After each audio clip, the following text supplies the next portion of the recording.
James had always been a practical man. As a traveling salesman, he had grown used to long drives, cheap motels, and lonely nights.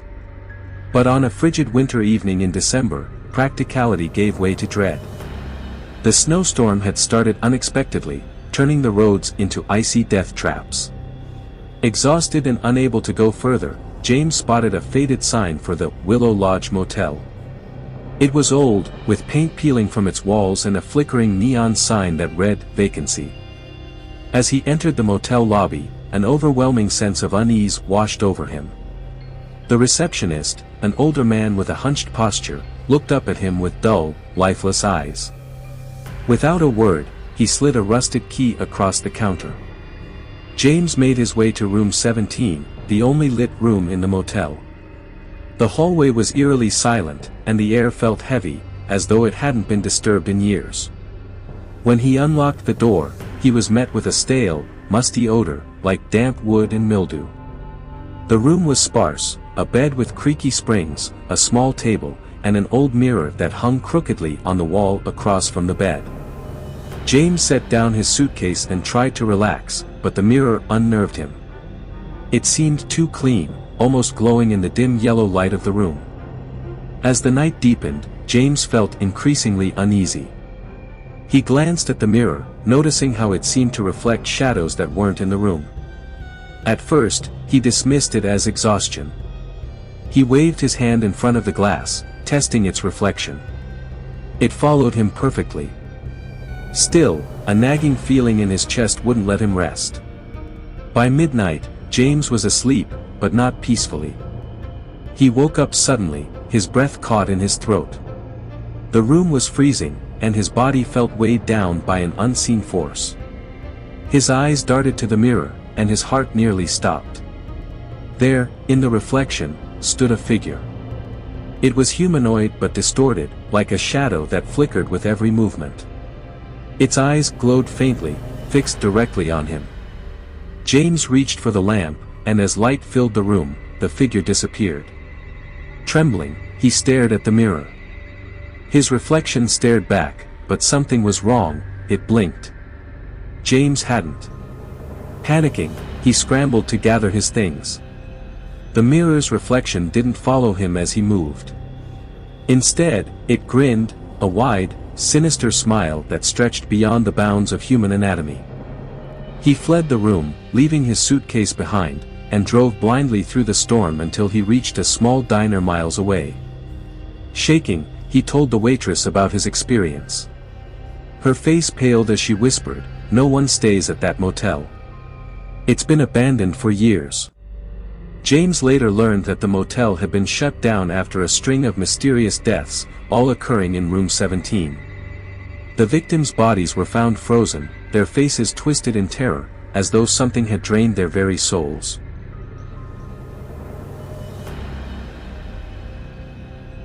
Mia loved solitude. As a nature photographer, she often sought remote locations to capture the raw beauty of untouched wilderness. Blackwood Forest in Oregon, a sprawling and rarely visited expanse, seemed perfect for her next project. She arrived on a snowy afternoon, her car crunching through the frozen path leading to a clearing near a creek. The forest was hauntingly beautiful, its silence interrupted only by the occasional rustling of branches. She pitched her tent near the creek and spent the day photographing the snow-covered trees. That night, as Mia lay cocooned in her sleeping bag, a sound woke her, a faint, high-pitched cry. It was unmistakable, a child's wail, carried on the icy wind. She sat up, her pulse quickening. Who could be out here, miles away from civilization? Grabbing her flashlight, she stepped out into the biting cold. The crying continued, growing louder, and seemed to come from deeper in the forest. Against her better judgment, she followed it, her flashlight cutting through the darkness. As she walked, the crying became more erratic, almost desperate. She called out, "Hello? Is someone there?" But only the wail of the wind answered. The trail of sound led her to a clearing, where the crying suddenly stopped. The silence was deafening. Her flashlight flickered, and in that brief moment of darkness, she felt the air grow heavy. When the light stabilized, she noticed something in the snow, small footprints, barely visible, leading deeper into the woods. Mia hesitated but decided to follow. The footprints ended abruptly, as if the child had vanished into thin air. Confused, she turned to head back, only to freeze in her tracks. Surrounding her were dozens of tiny handprints in the snow, circling where she stood. Her flashlight flickered again, and in the shadows, she saw it, a childlike figure crouched near a tree. Its face was pale, almost translucent, with hollow black eyes that bore into hers. Mia stumbled back, her breath catching as the figure slowly rose. It didn't move closer but raised a hand to point at her, its expression devoid of emotion. Terrified, she ran back to her campsite, the cries now echoing around her, louder and more distorted. That night, the cries didn't stop until the first rays of sunlight broke through the trees. When Mia returned to town, locals told her about the legend of a young girl who had disappeared in Blackwood Forest decades ago during a snowstorm. Her body was never found, but many claimed her spirit lingered, luring the living to their doom.